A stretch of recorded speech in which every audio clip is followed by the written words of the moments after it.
महाराज बरतंतु कौत्स से कहे मुझे 14 करोड़ सोने की मुद्रा चाहिए। गुरु परीक्षा लेता है। गुरु परीक्षा की घड़ी में ऐसा सामने आता है कि परीक्षा लेने के लिए तत्पर।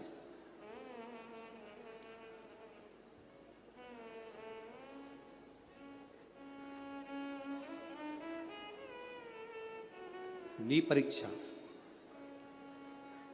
14 करोड़ सोने की मुद्रा।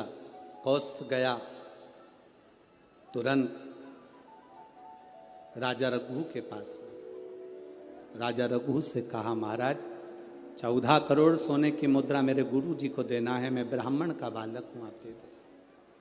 राजा रघु ने कहा 14 करोड़ सोने की मुद्रा देने के लिए मना नहीं, पर मैंने अभी यज्ञ करा था, उस यज्ञ में मैंने सोने की मुद्रा सब संतों को, ब्राह्मण जन को बांटी है। मेरे पास में इतनी मुद्रा नहीं, थोड़ी बहुत निकल जाएगी, 1 करोड़ दे दूंगा, 14 करोड़ कहाँ से लाऊं। राजा रघु ने कहा, पर ब्राह्मण मेरे दरवाजे से खाली ना जा, रुकिए, मैं इंद्र पर आक्रमण करता हूं। गुरु गुरु है, इंद्र पर आक्रमण करता हूं।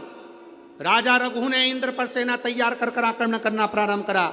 इंद्र का सिंहासन डोलने लगा। इंद्र दौड़ते दौड़ते भगवान ब्रह्मदेव के पास में गए। राजा रघु इंद्र पर आक्रमण कर रहे हैं, इंद्रलोक पर आ रहे हैं, क्या करा जाए। एक बच्चे को 14 करोड़ सोने की मुद्रा चाहिए, गुरु ने मांगी है, इसीलिए लेकर जा रहा है। उसको 14 करोड़ स्वर्ण मुद्रा, हाँ 14 करोड़, हाँ क्या करें।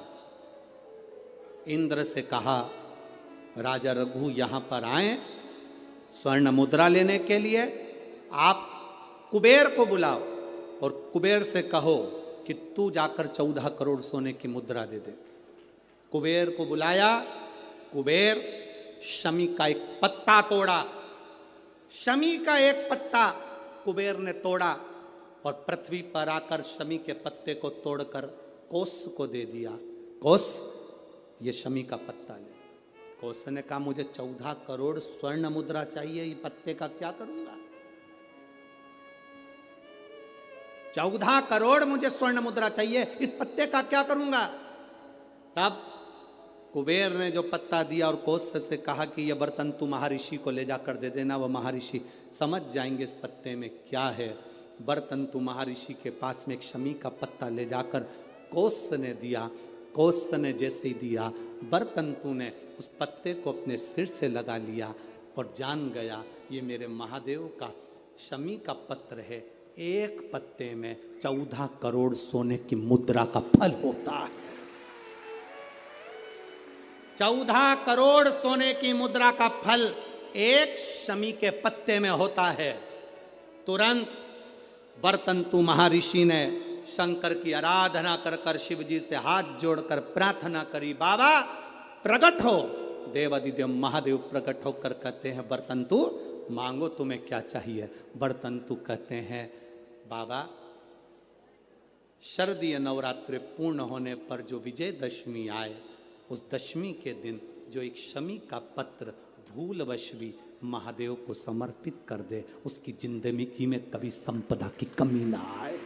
एक शमी का पत्र, एक शमी का पत्ता 14 करोड़ सोने की मुद्रा से प्रबल हो जाता है। एक शमी का पत्र। आज भी कई जगह पर विजयदशमी के दिन, कई स्थानों पर विजयदशमी के दिन शमी के पत्ते का लेन देन होता है। शमी के यहाँ होता है कि नहीं होता हमको स्मरण नहीं है, महाराष्ट्र में तो, पर कई जगह पर होता है। यहाँ पर भी शमी का जो पत्र होता है, विजयदशमी के दिन लोग देकर उसको प्रणाम करते हैं, माता पिता को नमन करते हैं। क्यों?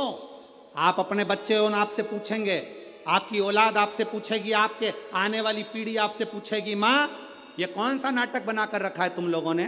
शमी का पत्ता दे, शमी का पत्ता ले, मिलने जाओ तो शमी का पत्ता। शमी का पत्ता क्यों लिया दिया जाता है? बच्चे पूछेंगे, आज की पीढ़ी बहुत प्रश्न करती है, उसको उत्तर देना पड़ेगा कि एक पत्ते में 14 करोड़ स्वर्ण मुद्रा का फल होता है। एक शमी के पत्र में आज के बच्चे जो प्रश्न करेंगे उसका उत्तर देने के लिए तुम्हें तैयार रहना पड़ेगा। उस उत्तर को तुम्हें देना पड़ेगा कि ये शमी का पत्र विजयदशमी पर क्यों लेन देन किया जाता है, शमी का पत्र क्यों शिव के मंदिर में जाता है, शमी के पत्र की मूलता क्यों होती है, इसको समझाना। एक शमी पत्र में वो फल है। और केवल यही नहीं, शमी के वृक्ष के नीचे, बेलपत्री के वृक्ष के नीचे अगर भूल से भी बच्चा, बूढ़ा, कोई व्यक्ति एक पार्थिव शिवलिंग का निर्माण कर लेता है, भूलवश भी उस पे जल समर्पित कर देता है, भूलवश भी उसके भाव से पुष्प या शमी पत्र या बेलपत्र भी चढ़ा देता है, तो वो इस संसार में कहीं ना कहीं सुख भोगता ही है, उसके जीवन में दुख नहीं। शमी पत्र की मूलता